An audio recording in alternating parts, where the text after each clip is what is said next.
Uy, ada pa. Bukan, pribadi saya. Ba't naniniko?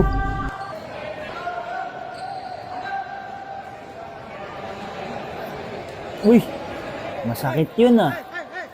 Nakita nyo naman yung intensyon ng bata, parang alam naman natin na sinasadya niya talaga. So, dapat sa murang edad pa lang, nagsisimula pa lang yung karir nyo, dapat tinuturuan na natin yung mga bata na maging maayos yung asal nila sa court dahil nasa developmental league pa naman to eh, mga bata pa naman to.